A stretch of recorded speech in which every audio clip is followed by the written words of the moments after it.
questions tirées au sort, édition Baby Boomer du Trivial Pursuit. Je ne prends que les questions musique. 15 secondes à chaque fois pour y répondre. Je vais essayer de... Je voudrais bien faire un perfect, mais ça je crois que c'est impossible. Qui fut l'interprète favorite des compositeurs Bacharach et David? Qui fut l'interprète favorite des compositeurs Bacharach et David? Alors ça me parle, les noms. Interprète favorite des compositeurs Bacharach et David.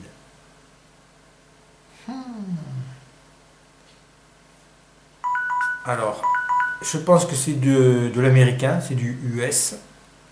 Je pense à Donna Summer, mais je pense pas parce que c'était plutôt avec Giorgio Moroder. Je pense que c'est une chanteuse américaine. Moi je dis Donna Summer, mais je pense pas que ça soit elle. Je pense que c'est quelqu'un d'autre. Ah, Dionne Warwick. Ah ouais, Dionne Warwick, elle est un peu tombée dans l'oubli. Hein. Bon, ça commence mal. Eh ouais, Dionne Warwick. Oh purée. Qui chante Tout le monde est malheureux? Ah bon? Tout le monde est malheureux. Je connais le temps des gens heureux, là, ou la balade des gens heureux. Tout le monde est malheureux. Alors là, ça ne me parle pas du tout, cette chanson. Qui c'est qui pouvait chanter ça? Alors, ça va pas être une chanson pop rock, que tout le monde est malheureux, ça fait plutôt penser à une chanson un peu sentimentale, calme, on va dire, comment il s'appelait là, cherche son nom,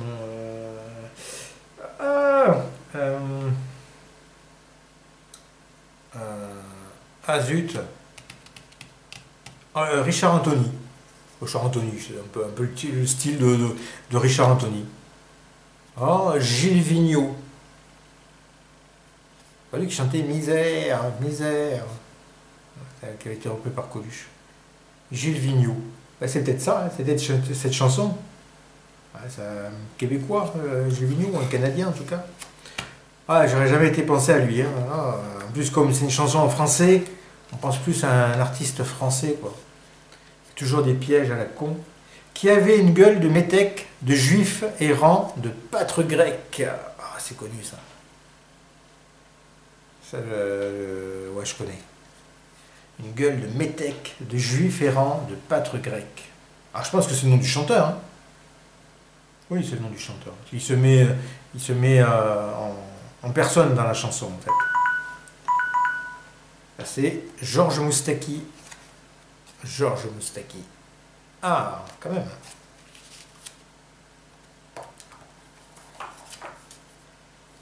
À quel cuirassé célèbre Jean Ferrat consacra-t-il une chanson? Ah, elle est bien la chanson française, un peu connue, quoi, enfin, qui est, en tout cas que moi je connais. À quel cuirassé célèbre Jean Ferrat consacra-t-il une chanson? J'ai peut-être même le 45 tours. En tout cas, je l'ai eu. Je ne sais pas si je l'ai gardé, mais il me semble que je l'ai gardé. Je dois avoir le 45 tours de ça. C'est une très belle chanson. Le cuirassé Potemkin. Potemkin. Ah, on revient, on reprend du poil de la bête. Comment se prénomme le fils de Tino Rossi? Oh là là là là là là là là, c'est une question. Le fils de Tino Rossi, alors... je ne savais même pas qu'il avait eu un fils. Comment se prénomme le fils de Tino Rossi? Bon alors là... Aucune idée. C'est un nom corse. Alors le fils de Tino Rossi, qu'est-ce qu'il y a comme prénom corse? Je connais pas trop. Il y a pas mal de Dominique là-bas, je crois. On va dire Dominique. Oh, Laurent. Bah, c'est Laurent Rossi. Enchanté. Laurent. Bah, s'il a fait une carrière, ou s'il a essayé de faire une carrière. Bon. De quelle nationalité est le groupe ABBA? Ah, la question piège.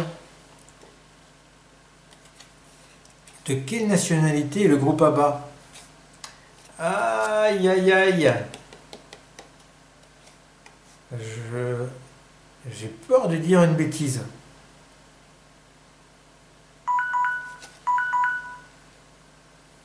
J'ai envie de dire ABBA. Pour moi, c'est la Norvège. Mais, parce qu'il y a aussi la Suède. Non, ils ne sont pas suédois. Suède, Norvège. Il n'y a pas un pays que j'oublie là dans le coin là. Moi, je dirais Norvège, mais... Allez, Norvège.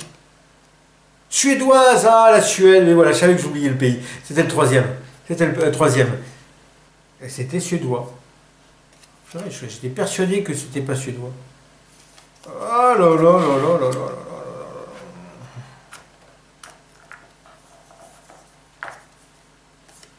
De quel groupe les frères Maël sont-ils les fondateurs? Oh là là, mais... Je suis vraiment en train de me faire du mal hein, avec ce jeu. C'est des questions. De quel groupe les frères Maël sont-ils les fondateurs? Les frères Maël, oh là là. On va dire un groupe de folk, je vois bien un groupe de folk, genre... comment il s'appelle ce groupe? Pas licorne, mais malicorne. On va dire malicorne, ça fait je trouve que ça va bien ensemble. Ah, les Sparks. Ah, je connais le nom. Ouais. Et je vois les deux bruns, là, les Sparks. Ah, ben c'est les frères Maël. Ah, je ne connaissais pas. Ah, c'est pas terrible. Hein. Qui chantait Dog of the Bay? Ah, ben non, Dock of the Bay. Dock of the Bay. Eh bien, je n'en ai jamais entendu parler. Dock of the Bay. En plus, ça donne pas trop d'indications. Hein, Dock of the Bay. Ça peut être tellement d'artistes. On va dire les Beatles, ils ont fait tellement de chansons. Pourquoi pas, ils ont pu chanter ça. Ou j'aurais pu dire Elvis aussi. Et pareil, il a 300 titres à son actif, ou 400, je sais pas combien. On va dire les Beatles.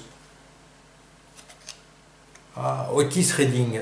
Oh là là là là là là, c'est ardu quand même. Hein. Une chanson d'Otis Redding. Alors c'est sûr que si j'entendais la chanson, peut-être que je dirais « Ah oui, ça c'est Otis Redding ». Mais là, le titre comme ça, à le lire... J'essaye de me rattraper comme je peux.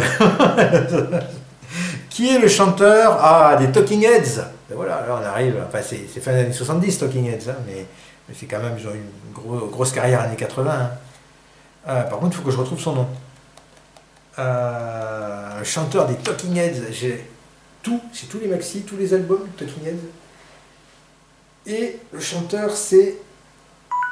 Aïe, aïe, aïe, aïe, aïe. Il a fait un album qui s'appelle Catherine Will. Enfin, il a fait plusieurs albums. Et bien là, son nom m'échappe, bien sûr. À cet instant précis. Très maigre, très élancé. David Byrne. Alléluia, c'est revenu. David Byrne. David Byrne. Il a fait un album avec Brian Eno aussi, qui est très bon. 6, 9. Déjà, je suis déjà à la dernière question. Oh là là là là là, mais c'est pas bon. Sur quel album Joe Cooker montre-t-il ses biceps? Sur quel album Joe Cooker montre-t-il ses biceps? Oh là là là là là là là. Je connais aucun album de Joe Cooker. Donc déjà, il faudrait faire un jeu de mots avec un cocker, un chien. Je sais pas. L'album... je vais dire une connerie alors. On va dire la réponse. Ah, je vais parler de chien. Mad Dogs. Alors ça c'est énorme. Cocker et Mad Dogs. And Englishmen. Les chiens fous et les Anglais. Pour quelqu'un qui s'appelle Cocker. Ah là là. Comment Stéphane Collaro a-t-il débuté à la télévision? C'est la question bonus. Hein. Ben, je crois que c'est le petit rapporteur. Hein. Ah non, comme chroniqueur automobile. Ah bon, bah voilà. Bon. Même là-dessus, j'ai tout faux. Donc on arrête. Les dégâts. 3, 5, 7 mauvaises réponses, 3 bonnes réponses. Bah, c'est pas bon, c'est pas bon. Mais pareil, hein, j'espère que vous avez fait bien mieux que moi. N'hésitez pas à mettre vos résultats dans les commentaires. Et je vous dis à une prochaine. Merci.